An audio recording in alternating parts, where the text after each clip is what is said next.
रुपये की कीमत जिस तेजी से गिर रही है, दिल्ली सरकार और रुपये के बीच में कंपटीशन चल रहा है। आबरू तेजी से गिरती चली जा रही है। कौन आगे जाए, इसकी कंपटीशन चल रही है।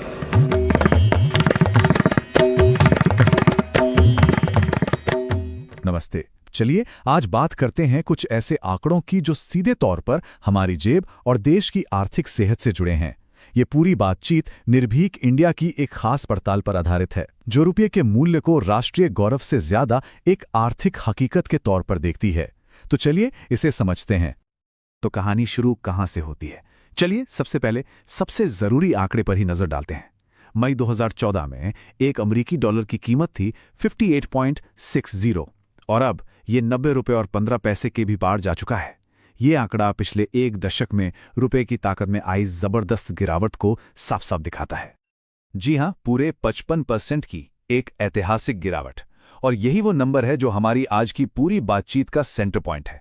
समझते हैं कि इस गिरावट का असल मतलब क्या है और ये हमें कहां ले आई है। तो इस गिरावट को ठीक से समझने के लिए थोड़ा सा पीछे चलते हैं, साल 2014 में। याद करते हैं कि उस वक्त माहौल कैसा था। कि दिल्ली के शासकों को न देश की रक्षा की चिंता है, न रुपये की कीमत की चिंता है। उन्हें अगर चिंता है तो कुर्सी बचाने के कार्यक्रमों की चिंता है। कुर्सी बचाने के तौर तरीके क्या हो, उसी में वो डूबे हुए हैं। और इसी के कारण आज देश के लिए वो कुछ सोच पाएंगे, डॉलर के सामने रुपया ताकत के साथ खड़ा हो, इसके लिए कोई योजना कर पाएंगे, ये तो कुछ नजर नहीं आ रहा है। पिछले 3 महीने में जिस तेजी से रुपये की कीमत टूटती गई है, गिरावट आई है, और दूसरी तरफ 3 महीने में सरकार की तरफ से एक भी कदम लिया गया हो, ऐसे कोई संकेत नजर नहीं आ रहे।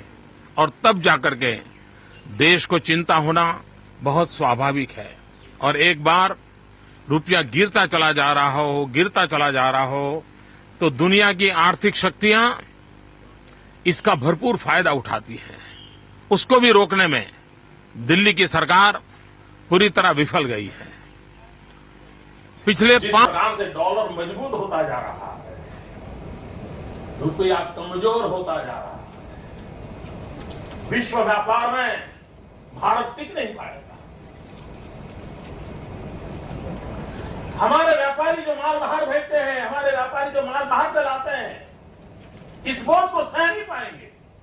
इवन भारत सरकार जो चीजें लाती है, भेजती है, उसको सहना मुश्किल हो जाएगा। और दिल्ली की सरकार जवाब नहीं दे रही है कि नेपाल का रुपया कोई प्रॉब्लम नहीं है, बांग्लादेश की करेंसी को कोई प्रॉब्लम नहीं है, पाकिस्तान की करेंसी को कोई प्रॉब्लम नहीं है, श्रीलंका की करेंसी को कोई प्रॉब्लम नहीं है। हमारे अड़ोस पड़ोस में छोटे देशों को भी डॉलर के मुकाबले में कोई नुकसान नहीं हो रहा है। देश जानना चाहता है, प्रधानमंत्री, ऐसा क्या कारण है कि आज अकेला हिंदुस्तान का रुपया डॉलर के मुकाबले गिरता ही चला गया और क्यों चला गया? रुपये की कीमत जिस तेजी से गिर रही है, और कभी कभी तो लगता है कि दिल्ली सरकार और रुपये के बीच में कंपटीशन चल रहा है।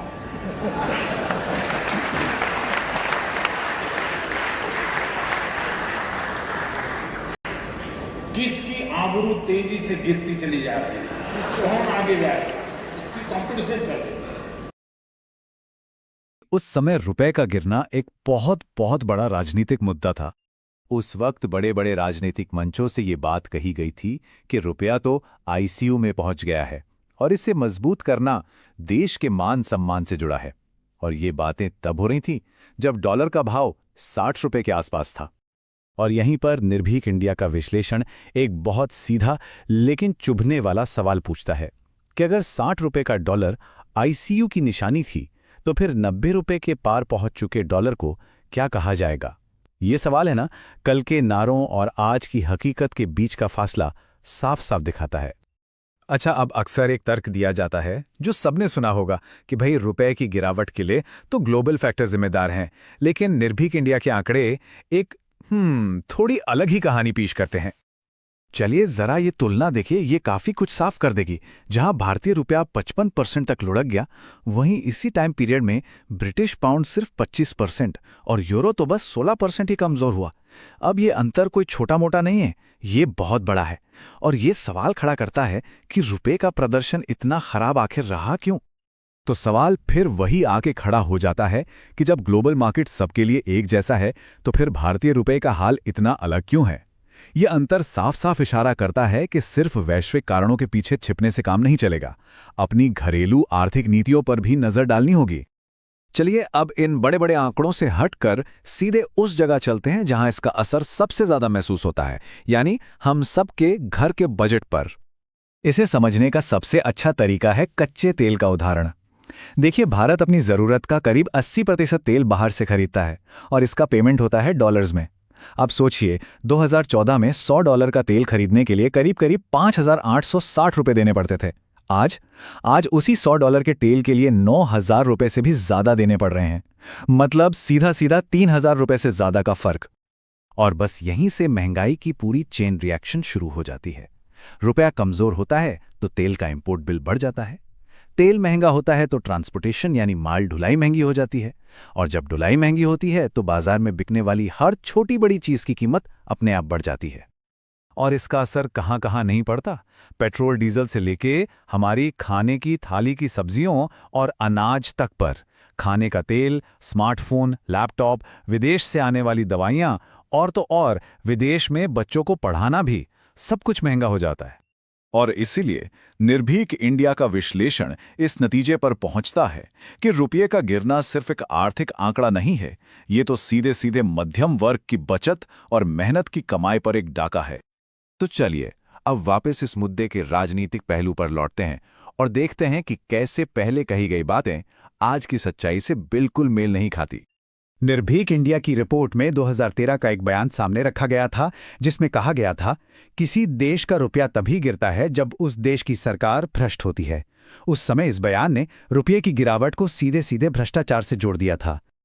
तो सवाल तो उठेगा ही कि क्या आर्थिक प्रदर्शन को मापने के पैमाने अब बदल गए हैं? जो तर्क उस वक्त दिया गया था, क्या वो आज लागू नहीं होता? ये जवाबदेही का एक बहुत ही बुनियादी सवाल है। देखिए, इस विश्लेषण का मकसद किसी को डराना नहीं, बल्कि सिर्फ जागरूक करना है। अगर तथ्यों और निष्पक्ष पत्रकारिता में दिलचस्पी है, तो इस पूरी रिपोर्ट को और भी गहराई से समझने के लिए निर्भीkindia.com पर जरूर पढ़ा जा सकता है। तो आखिर में बस इतना ही कि गिरता रुपया सिर्फ एक इकोनॉमिक स्टैटिस्टिक नहीं है। ये आम आदमी की खरीदने की ताकत पर, उसकी बचत पर और देश की आर्थिक मजबूती पर सीधा असर डालता है। अब शायद वक्त आ गया है कि नारों से आगे बढ़कर हकीकत का सामना किया जाए।